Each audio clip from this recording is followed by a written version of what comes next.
When you've been making comedy for as long as Saturday Night Live has, it's pretty much inevitable that you're going to offend the FCC on multiple occasions, as well as just about every advocacy group imaginable. Use of the F-word on broadcast television is still not completely allowed, even decades after George Carlin illuminated the absurdity of censoring 7 dirty words. Jenny Slate wasn't the first SNL cast member to utter the big bad F-bomb, though she did have the misfortune of dropping it during her very first episode. That was back in September 2009, and the sketch in question was called Biker Chick Chat, a talk show about motorcycle enthusiasts. You stood up for yourself, and I love you for that. Slate's use of the F-word was a complete accident, but it nevertheless led to speculation that the incident was the reason she only lasted 1 season as a cast member. But according to her, that wasn't the case. As she explained to InStyle in 2019, "I didn't do a good job. I didn't click. All I know is it didn't work for me, and I got fired." In 2013, SNL parodied Starbucks' new Verismo, a machine that could replicate the Java served at the coffee chain. The gizmo comes complete with a voice feature to let users know when their coffee is ready. Naturally, this machine serves tea instead of the requested latte, and also gets Vanessa Bayer's character's name completely wrong. Martha. Order for a Martha. Amarella. Marsha? Accompanying the Verismo is the Verquanica, a gadget boasting garish earrings that's described as a larger, non-functional machine for Verismo to talk to about you. The two devices begin trash-talking Marsha, even though she can hear everything they're saying. What pushed the bit into controversial territory were the voices used for the machines, which were clearly coded as black. Simon Dumenko, writing for Ad Age, found the sketch funny at first, though he added, "I cringed a bit at the voice characterization of the home brewing machine. But then when the Verquanica system was introduced, I really took pause." Meanwhile, Gothamist's Christopher Robbins chimed in, "We have no experience writing comedy, but it seems that executing this skit without the racist machine voices would be easy enough." Dwayne "The Rock" Johnson has been a solid SNL host over the years who's not afraid to appear in sketches that push the bounds of good taste. That was abundantly clear in the 2017 sketch World's Most Evil Invention, which is about a group called the Mad Scientist Society handing out an award to the member who has created an invention more evil than any other. After one pitches a shrink ray and another pitches a freeze ray, it's Johnson's turn as a guy named Roy. And for the most evil invention in the world contest, I invented a child molesting robot.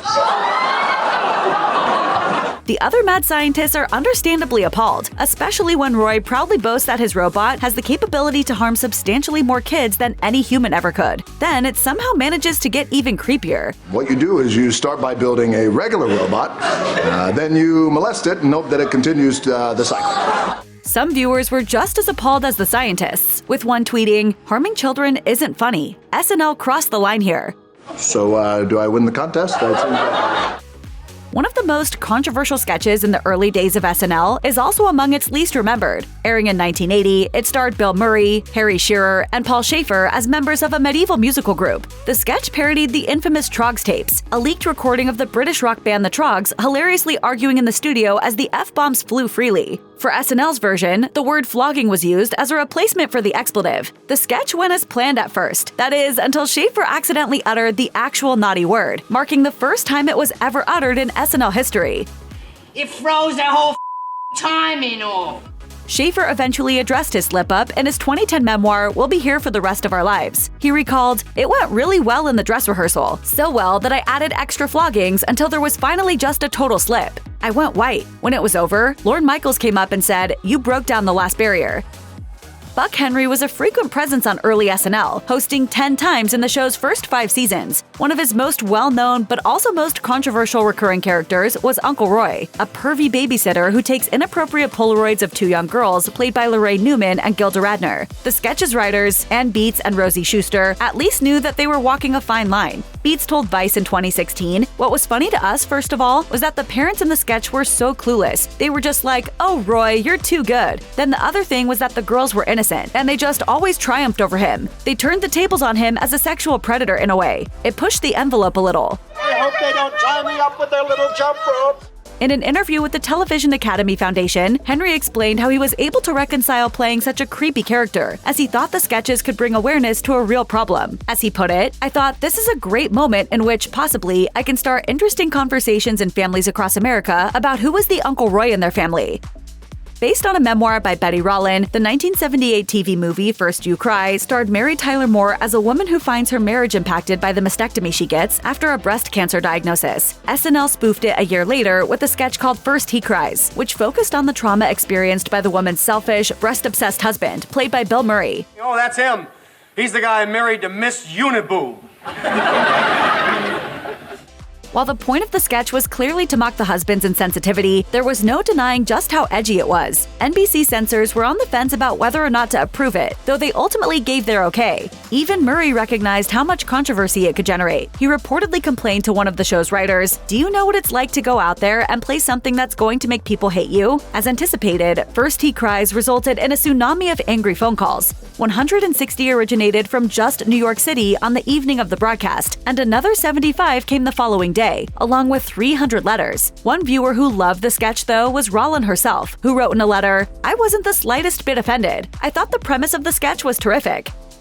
During the notoriously terrible 6th season of SNL, a whole new group of comedians were hired in the fall of 1980 after the original cast members had all left. Perhaps the most infamous of all of them was Charles Rocket. In one episode hosted by Dallas star Charlene Tilton, Rocket played J.R. Ewing in a sketch spoofing the famous Dallas storyline, Who Shot J.R.? Then during the episode's Goodnight segment, Tilton asked Rocket how it felt to be shot, and his response was a little too colorful for broadcast standards.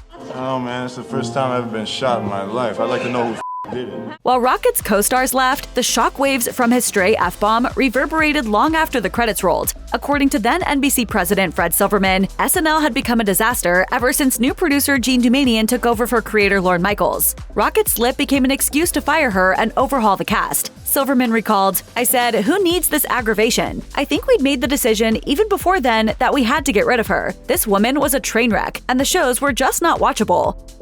Dana Carvey is one of the most beloved SNL cast members of all time, but even sometimes the greats make questionable decisions. In a series of recurring sketches, he played an Asian shopkeeper who sold live chickens as pets. His performance can charitably be described as more than a little racist, and we won't even mention the character's name. The sketches were filled with stereotypes, with Carvey speaking broken English and sporting a bowl-cut hairstyle, glasses with ridiculously thick lenses, and a shirt buttoned up to the top with his pants pulled up high. The sketch has obviously aged horribly, but it wasn't exactly excused at the time either. As the Harvard Crimson put it bluntly in 1988, the result of the skit's premise was to perpetuate base racial divisions. Alec Baldwin has hosted SNL a record 17 times between 1990 and 2017. During his 4th appearance in February 1994, he drummed up a fair bit of controversy when he played a scoutmaster putting the moves on Adam Sandler's Canteen Boy. While camping in the woods, the scoutmaster snuggles up to Canteen Boy, takes off his shirt, and even licks Canteen Boy's fingers. While Canteen Boy's age is never specifically mentioned, viewers assumed that he was supposed to be under 18, which made the whole scene uncomfortable, to put it mildly. When Baldwin hosted again later in 1994, he confronted the Canteen Boy controversy head-on during his monologue. Now, even though the character of Canteen Boy is a grown man, a perfectly intelligent 27-year-old, not a child, some people got the wrong idea. Then, Baldwin jokingly recounted the uproar that followed. The NBC switchboard handled over 300,000 angry phone calls that night alone, and the network lost 7 affiliates as a result of the sketch. Sinead O'Connor ripped up a picture of Canteen Boy to deafening cheers at London's Wembley Stadium. And Soldier of Fortune magazine reported a 25% drop in the sale of canteens. One of the most popular Christmas-themed SNL sketches of all time is surely the digital short in a Box, which first aired in December 2006. It starred Andy Samberg and host Justin Timberlake as an R&B duo with immaculately trimmed facial hair who offer the perfect holiday present for the women in their lives, their own privates, presented lovingly in a gift-wrap box. In a Box has continued to appear regularly on SNL's annual Christmas specials, but it was touch and go whether NBC censors would even allow it on in the first place. During a 2020 interview on Hot Ones, Timberlake revealed that after some negotiation, the FCC agreed that it could air, but only if the sketch's central word was bleeped. But that was maybe a blessing in disguise, with Timberlake noting, "The irony of that is I think the funnier version is the bleeped out version." While the sketch was a huge hit with fans, not everyone was laughing. Parents Television Council President Brent Bozell wasn't happy the uncensored version was available online, saying in a statement, "This is a new low for NBC. Clearly, the network will stop at nothing to find loopholes for its indecent programming to reach the public." When Office star Rainn Wilson hosted SNL in 2007, he appeared in a sketch alongside Bill Hader, Will Forte, and Jason Sudeikis as buddies in a bar reminiscing about the good old days. At one point, Hader's character explains that the tune playing on the jukebox, Danny's song by Loggins and Messina, reminds him of the day he and his dad spent chasing squirrels and throwing pennies into a fountain. It's the first day I ever thought to myself just, I have a dad, and not, I have a dad with Down syndrome. That particular joke proved to be controversial, with the CEO and chair of the National Down Syndrome Society writing in a letter, "Individuals with Down syndrome and other intellectual disabilities work very hard, harder than most people, to learn how to read, write, play musical instruments, participate in sports, live independently, and become valuable members of their communities. They deserve to be respected and celebrated for their success and achievements, and not to have their clinical diagnosis used as a punchline." The 1990 sketch Chippendales Audition is just one of the many moments that has made Chris Farley a household name even decades after his death. Featuring a svelte Patrick Swayze pitted against a heavy-set Farley during an erotic dancer audition, the sketch highlighted Farley's signature physical comedy style. It's still one of the most popular SNL sketches of all time. While the sketch was popular with audiences, it caused controversy amongst Farley's co-workers at Saturday Night Live. In Farley's biography, The Chris Farley Show, Chris Rock claims that he actually hated the sketch. He said, "A more mentally together Chris Farley wouldn't have done it." Bob Odenkirk wished Farley never would have done the sketch and couldn't believe anyone liked it enough to put it on the show. Writer Robert Smigel, however, felt the sketch didn't deserve all the hate. He told Howard Stern that it was very empowering for some audience members to see Farley's performance. Like, look at this guy go and be completely proud of, unashamed and just going for it. Rock wholeheartedly disagrees with this perspective. He elaborated, "As funny as that sketch was, and as many accolades as he got for it, it's one of the things that killed him. It really is. Something happened right then." How do you explain the cultural phenomenon that was Tim Tebow to folks who didn't experience it? Basically, he was known for two things: playing football and a serious devotion to his religion, which makes a perfect combination for a controversial SNL sketch. In Jesus Visits Tim Tebow and the Denver Broncos, Jason Sudeikis plays a laid-back Jesus Christ who is exhausted with helping the Broncos win game after game. It's interfering with his work attending other events where he's frequently called up, like the Country Music Awards and beauty pageants. By the end of the sketch, Christ exits with a plea for Tebow to take it down a notch with his love of Jesus, a plot point that some Christians did not appreciate. Famous televangelist Pat Robertson claimed the sketch was an example of anti-Christian bigotry. Robertson wasn't alone in his feelings. Fox News' Bob Beckel called the sketch despicable for portraying Christianity in a negative light. I'm sorry, I'm forgiven. Fred Armisen's Weekend Update characters include fan favorites like political comedian Nicholas Fane and kitschy folk singer Garth. He tends to get away with pretty much anything, but when Armisen tried his hand at mimicking David Paterson, then governor of New York State, the response wasn't so charitable. Armisen portrayed Paterson, who is blind, as a bumbling man who didn't know where he was on stage and committed gaffes like holding charts upside down. Many viewers, including the governor, were not impressed with Armisen's continued mockery of Paterson's disability. His office released a statement saying, "The sketch unfortunately chose to ridicule people with physical disabilities and imply that disabled people are incapable of having jobs with serious responsibilities." The recurring bit came to an end when Paterson himself appeared alongside Armisen on Weekend Update. The governor declared that, quote, "jokes that degrade people just for their disabilities are sophomoric and stupid," which received a round of applause from the audience. The cast of Weekend Update also apologized to him. Paterson, it seems, took the previous sketches in stride and even had a chance to add a few zingers of his own. You know, working in Albany is a lot like watching Saturday Night Live. There's a lot of characters, it's funny for 10 minutes, and then you just want it to go away. During the 2015 Super Bowl, Toyota released a tearjerker of an ad that showed a father dropping his daughter off to join the Army. The writing staff at SNL clearly found the ad over the top and wrote a spoof starring that week's host, Dakota Johnson. In SNL's version of the commercial, Johnson and Taran Killam play a father and daughter sharing an emotional moment outside of an official-looking building. When the time comes for Johnson to leave the car, however, she doesn't walk in to join the Army. Instead, a truck with ISIS members drives in to pick her up. Take care of her. the time, as reported by ABC News, there were several women from the West who were leaving their home countries to join the terrorist group. The commercial parody took aim at both the women joining ISIS and the overly emotional tone of the original Toyota commercial. But for many folks, the joke just didn't land. The New York Post compiled examples of the outrage and support expressed on Twitter. Some viewers called it the most unfunny SNL sketch ever, while another Twitter user said, "Sorry, but no laughing matter. Ever." Some people, however, loved the parody. As one tweet said of ISIS, "There's no group more deserving of ridicule." In 2000, SNL cast member Jimmy Fallon regrettably donned blackface in an impersonation of Chris Rock. The sketch was largely forgotten for 2 decades, and it doesn't exist on SNL's official YouTube account. When a clip resurfaced on social media, Fallon issued a public apology on The Tonight Show. "I'm horrified, and I'm sorry, and I'm embarrassed." Later in the show, Fallon spoke with NAACP President Derek Johnson about the issue of racism in America. In response to the scandal, Rock told the New York Times, "I'm friends with Jimmy. Jimmy's a great guy, and he didn't mean anything. A lot of people want to say intention doesn't matter, but it does. And I don't think Jimmy Fallon intended to hurt me, and he didn't."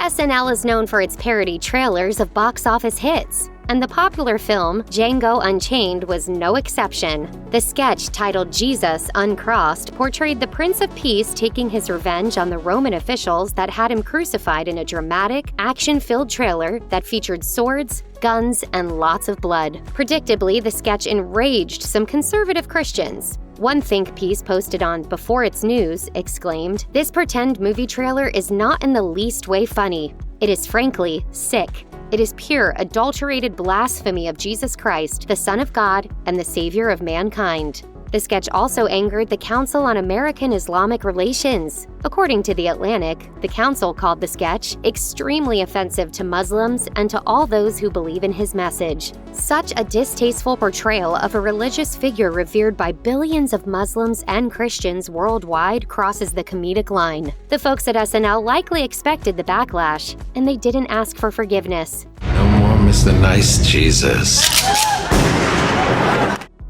The SNL we know today isn't exactly known for its edgy, dark comedy. Sure, we get the occasional sketch featuring a child-molesting robot, but for the most part, sketches that make people gasp are more commonly seen on shows like The Eric Andre Show. But this was 1975, when SNL was a new kind of sketch program that pushed the boundaries established by more mainstream programs. One of the most infamous sketches out of Season 1 was Word Association, in which Chevy Chase and Richard Pryor toss racist slurs back and forth until Chase eventually blurts out the N-word, much to Pryor's horror. The sketch still both shocks viewers and receives accolades today. Rolling Stone magazine claimed that the sketch was the last time a white guy said the N-word on TV and actually diffused racial tensions rather than ignited them. At the time, the bit was unlike anything ever aired on network television. The sketch was written by Pryor's writing partner, Paul Mooney. In his memoir, Black is the New White, Mooney said the sketch was inspired by his own experience as a black man being interviewed by white network executives. Mooney called Word Association the easiest sketch he'd ever written. In 2009, Tiger Woods made headlines when he crashed his car after his wife, Elin Nordegren, broke his rear windows with a golf club. Woods was the kind of athlete whose superstardom eclipsed the sport of golf. Everyone, including folks whose knowledge of the game was limited to putt-putt, could recognize Woods' face on a box of Wheaties. When news of the accident broke, outlets quickly speculated that the incident was an act of domestic violence on Nordegren's part, after she discovered that Woods was cheating. The incident temporarily ended Woods' career and inspired a controversial SNL sketch that made light of domestic violence. In the sketch, CNN is covering a press conference where Woods, played by Kenan Thompson, discusses his personal failings and infidelities. Blake Lively portrays his wife, and the running gag is that she's physically assaulting him every time that CNN cuts away from a live shot of the couple. There is no other woman for me. Who's that? Huh? What? According to the New York Times, viewers erupted with criticism online. In addition to obvious reasons, the segment was also considered to be in especially bad taste as it was aired just months after Chris Brown reportedly assaulted Rihanna, who was the musical guest on the same night that the Tiger Woods sketch aired.